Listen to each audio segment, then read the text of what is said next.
I wake up at 4:30 in the morning now. I don't need an alarm. My body just knows the hour. The same hour I used to wake up for 43 years at the mill. The same dark blue light coming through the blinds. The same quiet. Except now there is no lunch pail to pack, no boots to lace up, no reason to get out of bed except my bladder and the weight in my chest. I make coffee the same way I always did. Folgers, 2 scoops, water up to the 8 line. The machine is the same one we bought at Target in 2009. She picked it out because it was stainless steel and matched the refrigerator. I still use it. I think about buying a new one sometimes, a smaller one, something that fits this apartment and this life, but I never do. It feels like giving up on something. I don't know what. The apartment is on the 2nd floor of a building in Danbury. 2 bedrooms, but one is empty. Just a box of old tax returns and my father's war medals. The living room has my recliner, a television I don't watch, a couch nobody sits on. The walls are beige. The carpet is gray. Landlord special. It smells like the previous tenant's cooking no matter how many times I air it out. I pour the coffee into a mug that says World's Greatest Grandpa. My youngest granddaughter gave it to me 11 years ago. She was 5. She used a marker to draw a flower on the bottom. I noticed it this morning. The flower is still there. Faded, but there. I stared at it for a long time. I am 72 years old. I have 3 children, 2 daughters and 1 son. I have 6 grandchildren. I have not spoken to any of them in 411 days. I know the number because I put a mark on the calendar every night before I go to bed, a small X in the bottom right corner of the square. My ex-wife got the house. My son got my truck. My daughters got the furniture and the silverware and the Christmas decorations and my mother's china and every other goddamn thing I worked for over 4 decades. And I got this apartment, this coffee mug, and a story that wakes me up at 4:30 every morning. Let me start at the beginning. Not the real beginning. The beginning of the end. I retired in May of 2019. I put in 43 years at the same factory in New Milford. Started on the line, sweeping floors, ended as a shift supervisor. Never made a lot of money, but I made enough. Enough to buy the house on Cherry Street in 1987, enough to put 3 kids through community college, enough to fix the roof and replace the water heater and buy used cars every 5 or 6 years, enough to save a little, enough to think I was done. My wife Carol and I had been married 41 years when I retired. We got married young. She was 19, I was 21. She was pregnant with our first daughter, Lisa. That was the way things happened back then. You got the girl pregnant and you did the right thing. And I did. I worked double shifts for 10 years. I came home covered in grease and metal dust. I kissed her forehead and ate cold dinner and fell asleep in the chair and did it again the next day. I don't want you to think I am complaining. I'm not. That was my life. I chose it. I loved my kids. I loved Carol. Or I thought I did. Or maybe I loved the idea of them, the idea of a family, the idea that all that sweat and hunger and exhaustion meant something bigger than just me surviving until the next paycheck. When I retired, Carol said we should take a trip, a real trip. We had never been anywhere except Cape Cod and once to Myrtle Beach. She wanted to see the Grand Canyon. She wanted to drive Route 66. She wanted to stay in a bed and breakfast in Santa Fe. I told her we could do it. We had money. Not a fortune, but enough. I had a 401k with about $300,000, a pension that paid $2,800 a month, Social Security. The house was paid off. We were fine. That summer was good, really good. We planted a garden together, tomatoes and cucumbers and peppers. She made pickles for the first time in 20 years. We sat on the back porch in the evenings and watched the fireflies and talked about nothing. I remembered why I married her. She had this laugh, a real laugh, from her gut. She would throw her head back and close her eyes and just let it out. I hadn't heard that laugh in years, but that summer I heard it a lot. Our son Tommy came over every Sunday with his wife Rachel and their 2 boys. Tommy was 37. He worked in insurance. Boring job, but steady. Rachel was a nurse. Good woman. Quiet. She always hugged me too long, like she needed it more than I did. I liked that about her. Our oldest daughter, Lisa, lived in Waterbury with her husband, Mark, and their 3 kids. Mark sold cars. Loud guy. Always had a deal cooking. always had a scheme. I never trusted him, but Lisa loved him, so I kept my mouth shut. She was 43, headstrong. Got that from me. Our youngest daughter, Emma, lived the closest, just 20 minutes away in Brookfield. She was 39, never married, no kids. She worked as a dental hygienist. She was the one who checked on us the most, brought groceries, helped Carol clean the gutters, sat with me and watched baseball. She was my favorite. I know you are not supposed to say that, but she was.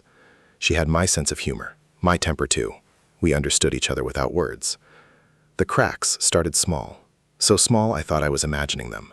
A phone call Tommy took in the other room, the way his voice dropped low, the way Rachel looked at the floor when he came back. I asked who it was. He said work. On a Sunday? Sure. Then there was the afternoon in September when Mark came over without Lisa. He wanted to talk about finances. He said he had a friend who was a financial advisor, a guy who could help me manage my retirement money better, get better returns, protect my assets. I told him I didn't need help. My money was in a target date fund at Fidelity. It was fine. He smiled and said okay and dropped it. But he looked at Tommy. They exchanged something. A look. I missed it then. I remember it now like a photograph. Carol started going out more. Girls' nights, she called them. She would leave at 6 and come back at 10 or 11. I didn't think anything of it. She had friends, book club, a yoga class she tried for 3 weeks. She deserved to have fun. She spent 41 years raising kids and making dinner and keeping the house. Let her have her girls' nights. But then she started dressing different. Jeans that fit tighter. A necklace I had never seen. Perfume. She wore perfume to meet her girlfriends. That struck me as odd, but I didn't say anything. I was not the jealous type. I never was. Maybe I should have been. The first time I felt something real was Thanksgiving of that year. We had everyone over. All 3 kids, all 6 grandkids. The house was loud and hot and full of food, and I was happy. The kind of happy you feel in your bones. I carved the turkey the way I always did, made a show of it. The kids cheered. Everything was perfect. After dinner, I went upstairs to get my jacket. I forgot it in the bedroom. The door was half closed. I pushed it open and saw Tommy standing at Carol's dresser. He was holding a document. His back was to me. He didn't know I was there. He was reading it, flipping pages. I said his name. He jumped, turned around. His face went white, then red. He shoved the papers into his back pocket. "What are you doing?" I asked. "Nothing," he said. "Just looking for a pen for the score sheet for the football game." I said there are pens in the kitchen drawer, like there always have been for 20 years. He walked past me, wouldn't look at me, headed downstairs. I stood there in the bedroom for a minute. The room smelled like her perfume, the same new perfume. I thought about following him, demanding to see the papers, but it was Thanksgiving. Everyone was downstairs.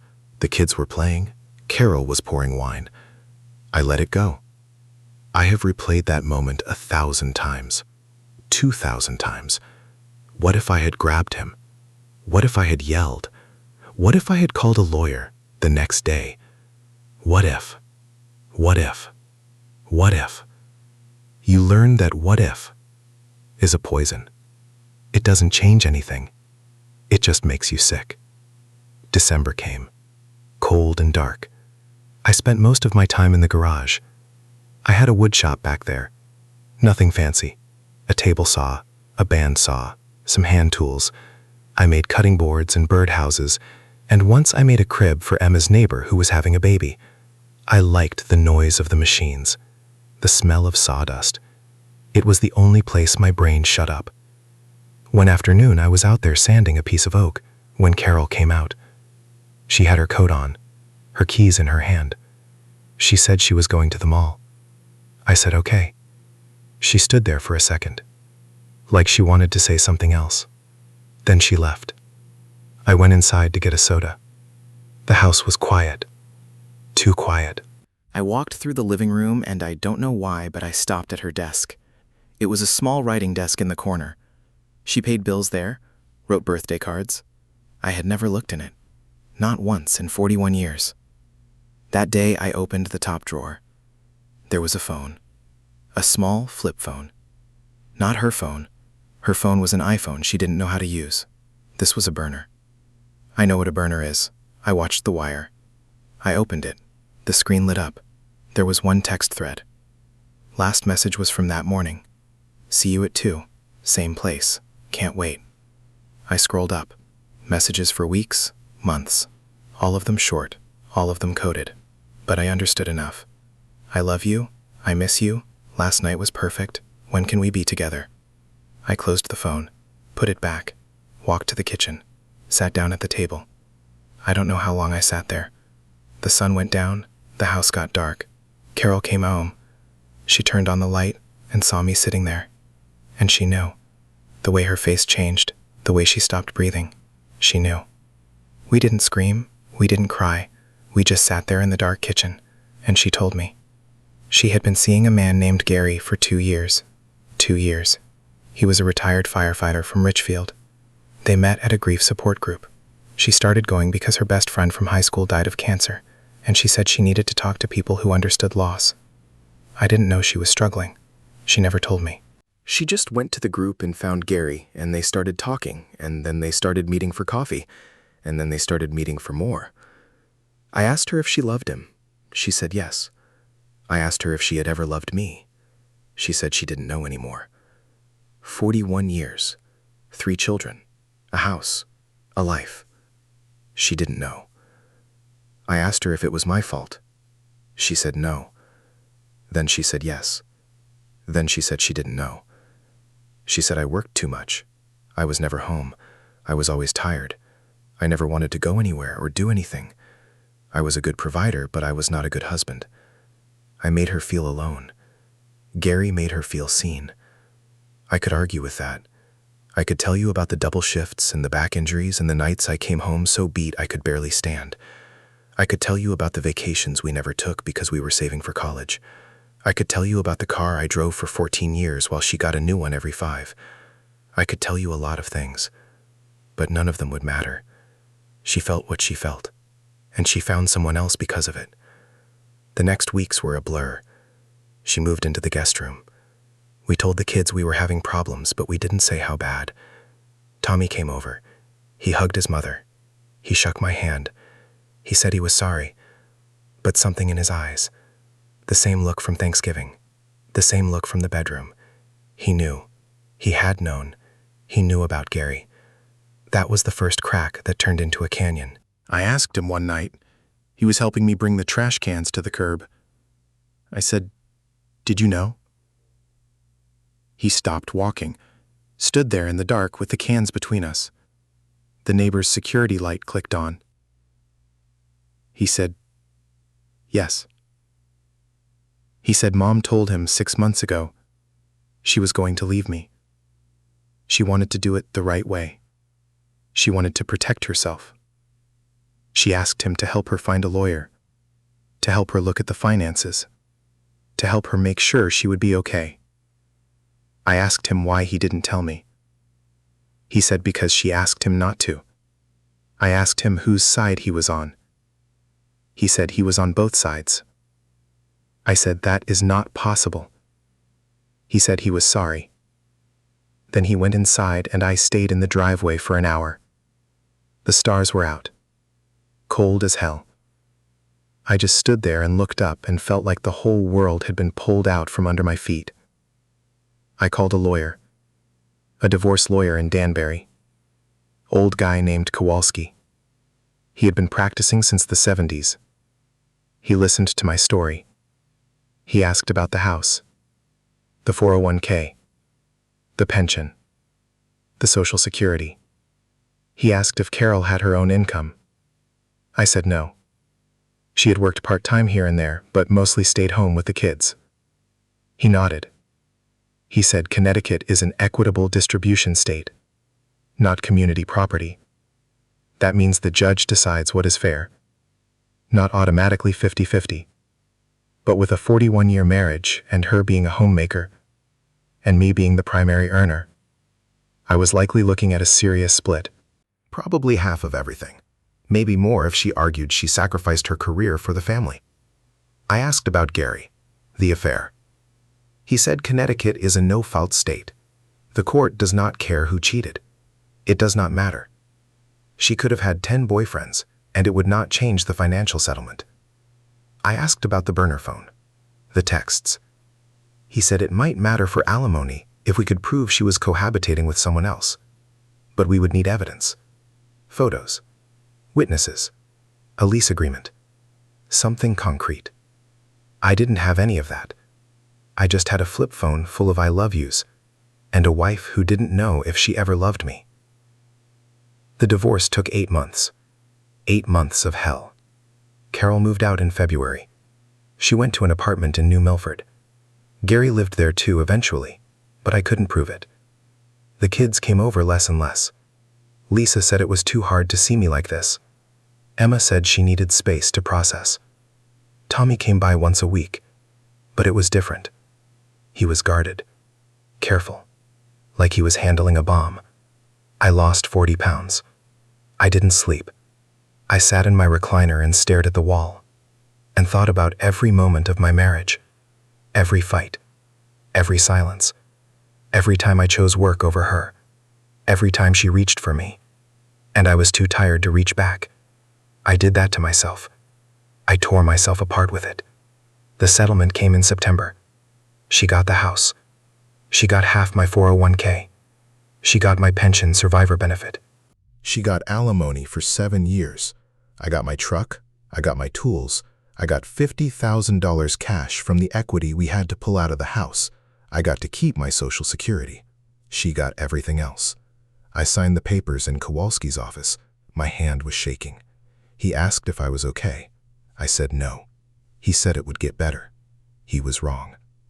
I found a small apartment, the one I live in now. I moved my clothes and my tools and the box of my father's medals and the coffee mug with the flower on the bottom. I left everything else.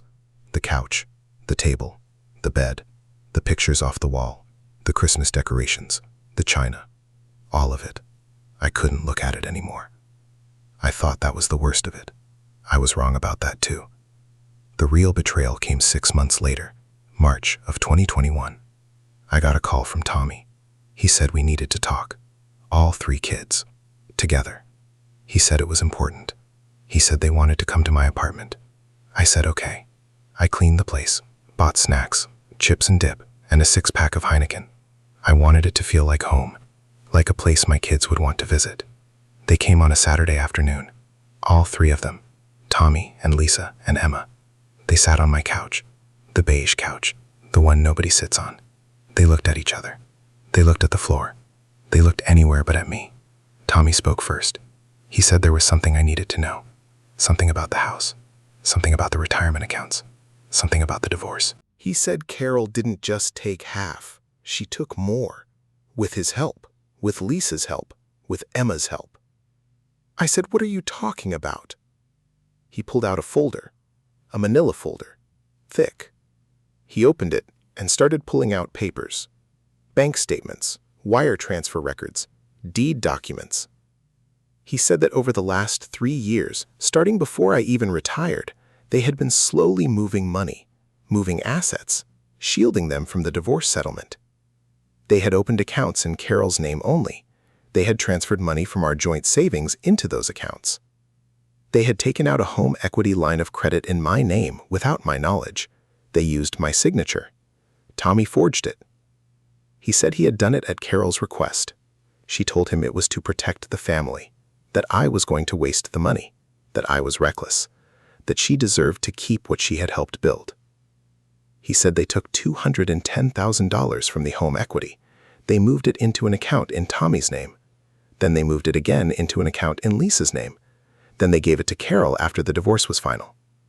He said they did the same with $30,000 from our emergency fund, $15,000 from the college savings accounts they had set up for the grandkids, money I had put in over the years, money I had saved for their futures.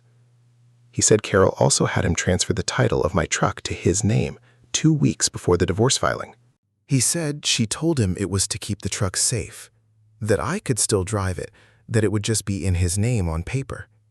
He said he did it because he trusted her, because he thought he was helping. Lisa started crying. She said she didn't want to do it. She said Carol pressured her, told her I didn't deserve the money, told her I had been a bad father, a bad husband, that I had made Carol miserable for 40 years, that the money was Carol's way of getting what she was owed. Emma sat there, silent. She didn't cry. She didn't speak. She just looked at me, and I saw something in her eyes I had never seen before. Shame. Pure shame. I asked her if she helped too. She nodded. One nod. She helped move the money from one account to another. She said Carol told her it was just paperwork, that it was legal, that it was a standard part of divorce planning. She said she believed her. I sat there, in my apartment, on my beige couch, surrounded by my children, and I felt something I had never felt before. Not anger, not sadness, not betrayal. Those came later. What I felt first was nothing, a complete absence of feeling, like my soul had been scooped out with a spoon, like I was watching myself from across the room, an old man sitting on a couch with a 6-pack of Heineken and a bowl of chips, and 3 children who had robbed him blind. I asked Tommy for the folder. He gave it to me. I walked them to the door. I said, "Thank you for telling me." I said I needed to be alone. They left. I closed the door. I locked it. I sat down on the floor in the hallway. The carpet was gray and thin, and I could feel the concrete underneath. I sat there for hours. The sun went down. The hallway got dark. I didn't move. I went to Kowalski the next day. I showed him the folder. He read through it for an hour. He asked me if I wanted to press charges. Forgery, fraud, theft, wire fraud, possibly federal charges because some of the transfers crossed state lines. Tommy could go to prison. Carol could too. Lisa and Emma could be looking at serious legal trouble. I asked him if I would get the money back. He said maybe. Eventually. After years of court battles, after legal fees that would eat up whatever I recovered, after depositions and testimony, and my children sitting in a courtroom answering questions about how they stole from their father. I asked him what he would do if I was his father. He was quiet for a long time. Then he said he would walk away. He said the justice system would not give me back my family. It would only make the wound deeper and wider and more infected. He said the best revenge was to live. Just live. I didn't take his advice. Not at first. I called the police. I filed a report. An officer came to my apartment, a young guy, maybe 30. He took notes. He asked questions. He said he would look into it. I never heard from him again. I called the state attorney's office. They said they were backlogged. They would review the case. They never called back. I hired a forensic accountant, a woman named Delgado from Hartford. She cost $400 an hour.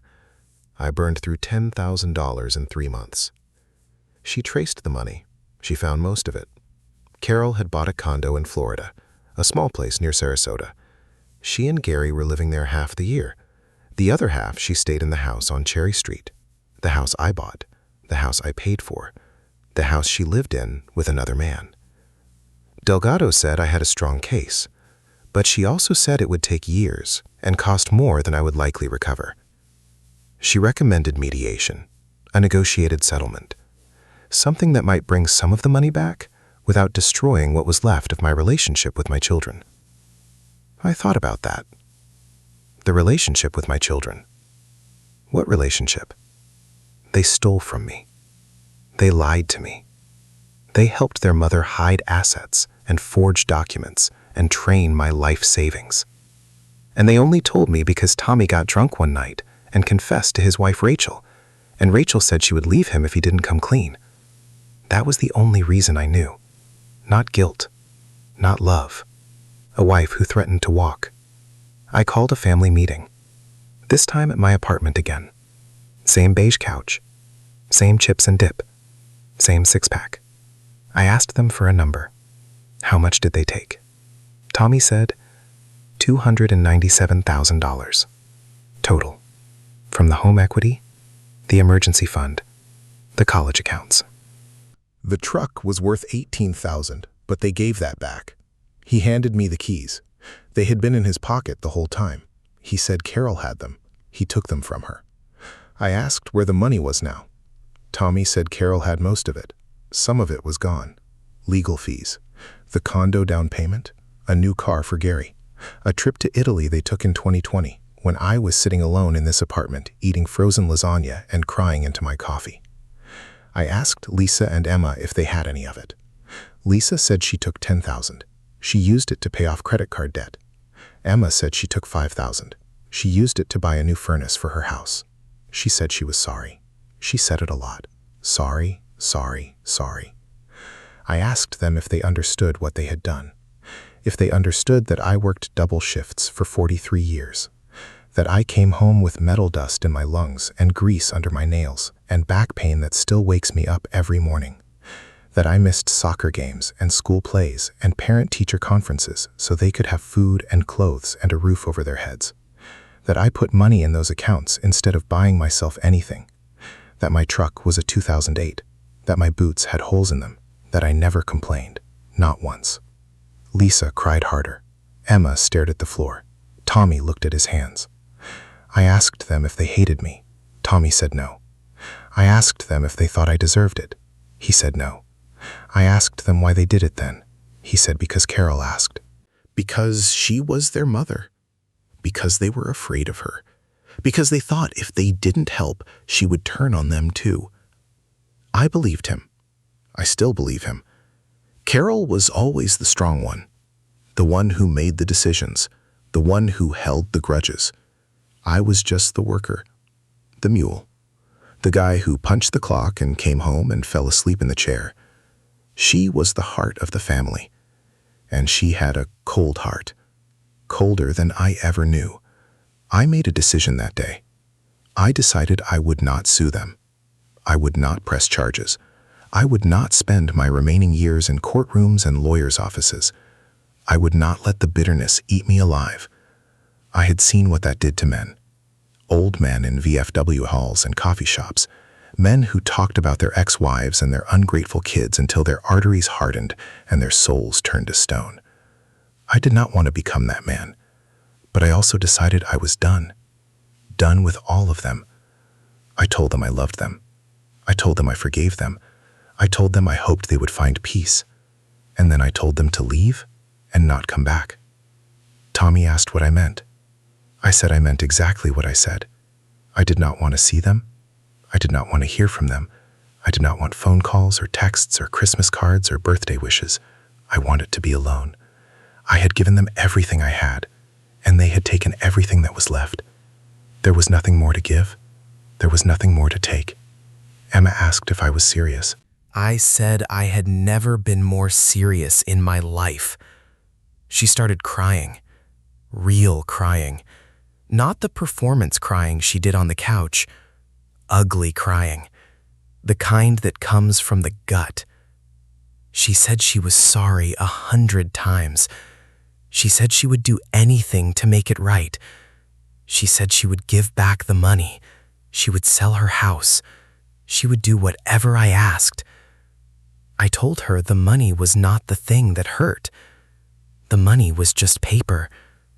The thing that hurt was the secret, the lie, the years of pretending to love me while moving my money into other accounts, the phone calls I overheard, the looks they exchanged, the feeling of being the stupidest man in the room, the feeling of being the mark, the sucker, the old man they were just waiting to die so they could split up his bones. They left, all 3 of them. They left the keys to the truck on the kitchen counter. They left the folder with all the evidence. They left a half-empty bowl of chips and 3 unopened bottles of Heineken. I sat in my recliner. I turned on the television. I watched a baseball game. The Red Sox were playing the Yankees. I don't care about either team. I just needed noise, something to fill the silence. The game ended. The news came on. then a late show, then infomercials. I watched all of it. I watched until the sun came up and the coffee maker beeped and a new day started. That was 411 days ago. I still live in the same apartment. I still drink Folgers out of the same mug. I still wake up at 4:30, but something is different now. Something shifted. I don't know exactly when. Maybe 3 months ago, maybe longer. I stopped feeling sorry for myself. I stopped replaying the what-ifs. I stopped wondering if Carol ever loved me, or if the kids ever respected me, or if any of it meant anything. I started doing things. Small things. I joined a gym. Not a fancy one. A Planet Fitness. $10 a month. I go every morning at 5. I walk on the treadmill for an hour. I lift some weights. I sit in the massage chair and close my eyes. I am in the best shape I have been in 20 years. I started going to church, not because I believe in God. I don't know what I believe anymore. But I like the quiet, the stained glass, the ritual of it. I sit in the back row and listen to the hymns and watch the families with their children, and I feel something. Not peace exactly, but acceptance. The world moves on. It moves on with or without you. I decided to move with it. I sold the truck, bought a Honda Civic. Gray, boring, gets 38 miles to the gallon. I drove it to the Grand Canyon last fall. Took me 3 days. I slept in motels, ate at diners, listened to old country music on the radio. When I got to the canyon, I stood at the edge and looked out, and I understood why Carol wanted to see it. It was beautiful, bigger than anything I had ever seen, bigger than my pain, bigger than my anger, bigger than all of it. I thought about jumping for 1 second. 1 stupid second. The thought came and went. I stepped back from the edge and walked to my car and drove home. I didn't tell anyone I went. I didn't post pictures. I just went and came back, and nobody knew. That was the point, I think. To do something just for me, with no audience, no expectations, no one watching to see if I failed or succeeded. My phone still rings sometimes. Tommy calls every few weeks. I let it go to voicemail. He leaves messages. He tells me about the boys, about his job, about how Rachel says hi. He tells me he loves me. He tells me he is sorry. I listen to the messages, and then I delete them. I don't call back. I don't text. I don't respond. Lisa sends cards. Birthday cards, Father's Day cards, Christmas cards. She writes long notes inside, pages sometimes. She tells me about her kids, about the mistakes she made, about how she wishes she could go back and do it all differently. I read the cards and put them in the box with my father's medals. I don't throw them away. I don't know why. Maybe some part of me hopes that time will fix things, that the wound will close, that forgiveness will come. But it hasn't yet, and I am not going to pretend it has. Emma is the one who doesn't call, doesn't write. I think she knows me best. She knows that if I said I wanted to be left alone, I meant it. She respects that. Or maybe she is just as stubborn as me. Maybe she is waiting for me to make the first move. I won't. I can't. Not yet. Maybe not ever. Carol moved to Florida full-time. I heard from Rachel. Rachel still calls me. She is the only one I talk to.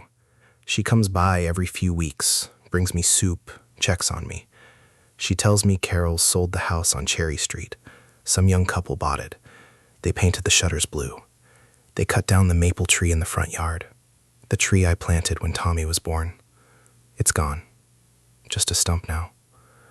Rachel told me Carol is sick. Some kind of autoimmune thing. She didn't give details. I didn't ask. I don't wish her ill. I also don't wish her well. I just don't think about her. I trained myself to stop. When she comes into my head, I push her out. I think about baseball. I think about the Grand Canyon. I think about the flower on the bottom of my coffee mug. Anything but her. The money? I never got it back. I could have fought. I could have spent my last years in court. But I decided it wasn't worth it. The money was gone. My family was gone. Holding on to the anger was like holding on to a hot coal. It was only burning me. I have enough. Social Security, the $50,000 from the house equity, my pension check every month. It is not a lot, but it is enough. I don't need much. My rent is $1,200 a month. My car is paid off. I buy groceries at Aldi. I eat a lot of chicken and rice and frozen vegetables. I am healthy. I am alive. Some days that feels like enough. Some days it doesn't. But most days it does. I am 72 years old. I have 3 children and 6 grandchildren, and an ex-wife who lives in Florida with a retired firefighter. I have a coffee mug that says "World's Greatest Grandpa," and a beige couch, and a gray carpet that smells like someone else's cooking. I have 411 X's on a calendar, and a voicemail inbox full of apologies I don't return. And I have this story. The story of how I gave everything to people who took everything from me. The story of how I survived it. Not because I am strong, not because I am wise, but because I had no other choice. You either keep breathing or you don't. I chose to keep breathing. Some days that feels like a victory. Some days it feels like the saddest thing in the world. Tonight I will make a pot of coffee. I will pour it into the mug with the flower on the bottom. I will sit in my recliner and watch the sun go down over the parking lot. I will think about the Grand Canyon, the way the light hit the rocks, the way the wind felt on my face, the way I stood at the edge and looked out and felt small and free and completely alone. Then I will go to bed. I will put an X on the calendar. I will close my eyes. And tomorrow I will wake up at 4:30 and do it all again.